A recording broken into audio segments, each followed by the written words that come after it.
Hello everyone. तो इस video में हम डिस्कस करेंगे आपका इंजीनियरिंग मैथमेटिक्स 2 का वीटीयू मॉडल पेपर का 21 स्कीम का ये सेट 2 का क्वेश्चन नंबर 3 है। तो इस क्वेश्चन में जो है आपको दो सरफेस के बीच का एंगल फाइंड करने के लिए बोला गया है। तो समझते हैं कि दो सरफेस के बीच का हम एंगल कैसे फाइंड करते हैं। तो देखिए आपका यहाँ पे जो है कोई भी दो सरफेस दिया हुआ है, आपका मान लेते हैं कि φ1 of x, y, z equal to C1। आपका ये पहला सरफेस का इक्वेशन है और दूसरा सरफेस है φ2 of x, y, z equal to C2, जहां पे C1 C2 आपका कांस्टेंट है।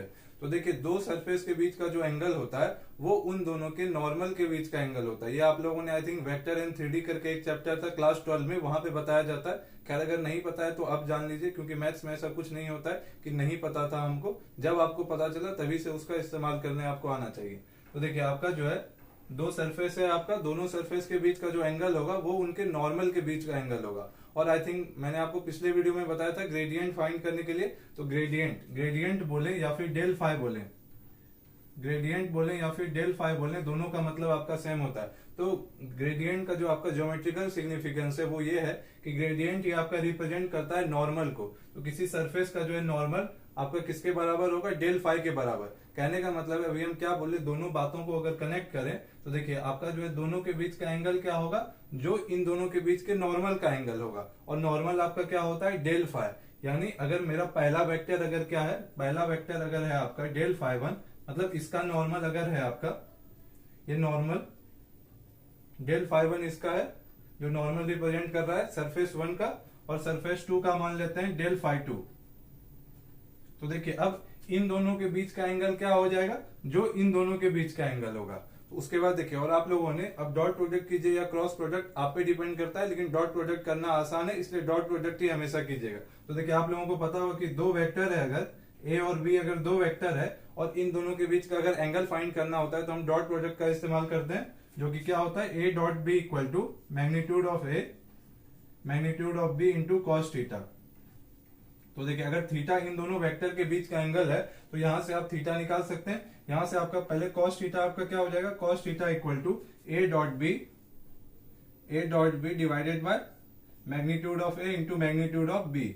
और यहां से cos थीटा इक्वल टू कुछ आपका कांस्टेंट वैल्यू आ रहा होगा, तो थीटा इक्वल टू आपका क्या हो जाएगा? cos इनवर्स ऑफ, और वो जो भी वैल्यू आ रहा होगा। तो इसी के हेल्प से जो है आपका सिमिलरली आपका ए की जगह पे यहाँ पे क्या होगा? डेल फाई 1 और बी की जगह पे डेल फाई 2 है। तो कोई फर्क नहीं पड़ेगा, बस सिंबल हम अलग अलग इस्तेमाल किए हैं तो उससे कोई मतलब नहीं है। तो डायरेक्ट अब हम क्वेश्चन पे आते हैं। क्वेश्चन में आपका दो कर्व दिया हुआ और उसके बीच का एंगल फाइंड करने के लिए बोला है। तो कुछ नहीं, बस आपको सिमिलरली जो है यहाँ पे डॉट प्रोडक्ट फाइंड करना है और उसके बाद ये एंगल कैसे फाइंड करना है वो भी आप लोगों ने देख लिया। तो क्वेश्चन पे आते हैं।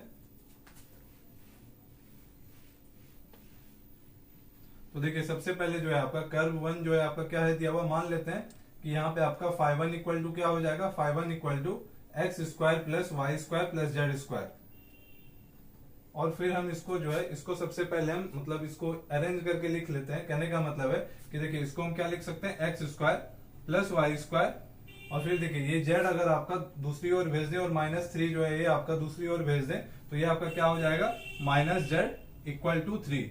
तो ये आपका जो है सेकेंड कर्व है। अभी हम लिखे भी थे कि phi of x, y, z equal to constant होता है। तो यहां से जो है आपका फाई 2 हमको क्या लिख सकते हैं? फाई 2 इक्वल टू आपका हो जाएगा x square plus y square minus z. तो अब देखिए फाई 1 और फाई 2 मिल गया, मतलब दो सरफेस आपको पता चल गया। अब क्या करेंगे? अब हम डेल फाई 1 और डेल फाई 2 फाइंड करेंगे, क्योंकि डेल फाई 1 आपका क्या रिप्रेजेंट करता है? अभी हम बताएं कि ज्योमेट्रिकल सिग्निफिकेंस क्या होता है डेल फाई का, वो आपका नॉर्मल रिप्रेजेंट कर रहा होता है किसी सरफेस के लिए। तो हम डेल फाई 1 फाइंड करेंगे। तो डेल फाई 1 आपका क्या हो जाएगा? डो बाई डो एक्स, अभी हम बताए थे पिछले वीडियो में, doh phi by doh x into i plus doh phi by doh y into j plus doh phi by doh z into k. तो यहां से जो है आप इजिली फाइंड कर लीजिएगा। हम डायरेक्ट करने जा रहे हैं। Doh phi by doh x आपका क्या आ जाएगा? 2x, क्योंकि एक्स स्क्वायर का डिफरेंशिएशन हो जाएगा 2x, और वाई जेड तो कांस्टेंट रहेगा क्योंकि पार्शियल डिफरेंशिएशन कर रहे हैं तो 0। तो 2x आई प्लस सिमिलरली आपका ये क्या हो जाएगा? डायरेक्ट हम लिख रहे हैं 2ij प्लस 2zk। अब देखिए यहाँ पे जो है आपका पॉइंट भी गिवन है, तो पॉइंट गिवन है आपका 2 - 1 2। तो ये वैल्यू एक्स वाई जेड की जगह पे हम ये रख के देखेंगे तो आपका डेल फाई 1 पॉइंट 2 - 1 2 पे क्या हो जाएगा आपका देखिए यहाँ पे जब आप 2 रखिएगा तो 2 इंटू टू आपका क्या मिलेगा 4i प्लस फिर y की जगह पे क्या रखना है -1, तो -1 यहाँ पे रखिएगा तो 2 इंटू -1 क्या हो जाएगा -2, तो -2j प्लस फिर 2 इंटू z की जगह पे क्या रखना है 2, तो 2 इंटू टू आपका क्या हो जाएगा 4, तो प्लस 4k। तो देखिए आपका जो है पहला नॉर्मल वेक्टर मिल गया। अब दूसरा फाइंड करेंगे, डेल फाई 2 फाइंड करते हैं। तो देखिए डेल फाई 2 आपका क्या हो जाएगा, हम फिर से जो है वो doh phi by doh x हम नहीं लिखने वाले हैं। जैसे यहाँ पे अभी हम लिखे थे doh phi by doh x into i plus doh phi by doh y into j plus doh phi by doh z into k. तो देखिए यहाँ पे जो है आपको घबराना नहीं है, यहाँ पे आप फाई वन भी कर सकते हैं क्योंकि यहाँ पे आपने फाई वन कंसिडर किया। सिमिलरली इसके लिए क्या हो जाएगा, ये बस आपका कुछ जो है दोनों में डिफरेंस पता चल सके इसलिए फाई वन और फाई टू कंसिडर किए।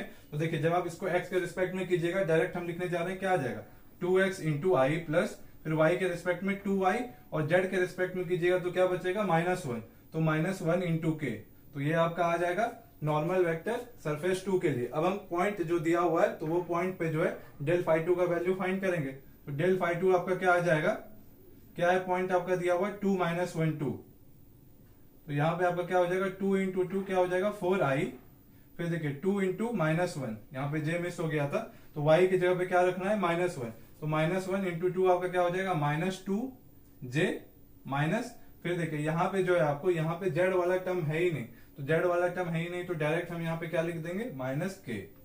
तो देखिए अब जो है आपका डेल फाई 1 और डेल फाई 2 दोनों आ चुका है और अब आपको एंगल फाइंड करना है। तो मान लेते हैं दोनों नॉर्मल के बीच का एंगल मेरा क्या है थीटा, तो हम डायरेक्ट क्या लिख सकते हैं cos theta equal to del phi 1 dot del phi 2। देखिए इससे पहले आप लोगों को ये लिखना पड़ेगा कि let theta with the angle between the normals del phi 1 and del phi 2, उसके बाद आप ये लाइन लिखिएगा by magnitude of del phi 1 into magnitude of del phi 2। तो एक एक करके बस आपको जो है वैल्यू हम यहाँ पे सब्स्टिट्यूट करेंगे। तो देखिए पहले दोनों का डॉट प्रोडक्ट फाइंड करेंगे तो देखते हैं क्या आता है। तो हम डायरेक्ट यहाँ पे लिखने जा रहे हैं, इसके नीचे ये स्टेप है और ये आपका सेकंड वेक्टर क्या है 4i माइनस 2j माइनस के। स्पेस कम है इसलिए जो है हम थोड़ा सा आप लोगों को समझने में परेशानी होगा क्योंकि यहाँ पे स्पेस का कमी है, लेकिन हम पूरा कोशिश करेंगे कि आपको समझ में आ जाए। तो देखिए अब दोनों का मैग्नीट्यूड भी फाइंड करना है क्योंकि डिनोमिनेटर में क्या है आपका magnitude of del phi 1 into magnitude of del phi 2, तो मैग्नीट्यूड क्या हो जाएगा अंडर रूट और जो भी आपका कोफिशियंट है उसके स्क्वायर को क्या करते हैं ऐड करते हैं। तो देखिए 4 का स्क्वायर क्या हो जाएगा 16 प्लस -2 का स्क्वायर क्या हो जाएगा 4 प्लस 4 का स्क्वायर फिर से क्या हो जाएगा 16 फिर इंटू फिर अंडर रूट। अब इसका भी मैग्नीट्यूड फाइंड करेंगे तो 4 का स्क्वायर 16 प्लस फिर -2 का स्क्वायर क्या हो जाएगा 4 प्लस फिर -1 का स्क्वायर क्या हो जाएगा 1 और डॉट प्रोडक्ट फाइंड करना है। तो आई वाले को आई वाले के साथ ही कीजिए, जे वाले को जे के साथ और के को के साथ, क्योंकि बाकी सारा टर्म आपका जीरो मिल रहा होता है तो इसलिए समय बचाने के लिए ऐसा करते हैं। तो देखिए आपका 4 इंटू 4 क्या हो जाएगा 16 फिर देखिए -2 इंटू -2 आपका क्या हो जाएगा +4 और आपका 4 इंटू -1 क्या हो जाएगा -4 डिवाइडेड बाय फिर देखिए ये आपका हो जाएगा 16 प्लस 4 20 और 20 प्लस 16 आपका 36 और 36 का अंडर रूट 36 आपका क्या हो जाएगा 6, तो 6 इंटू फिर देखिए ये आपका क्या हो जाएगा 16 प्लस 4 प्लस 1 आई थिंक ये आएगा अंडर रूट 21। तो जब आप इसको सिंप्लीफाई कीजिएगा तो ये जो है आपका ये cos थीटा के इक्वल था।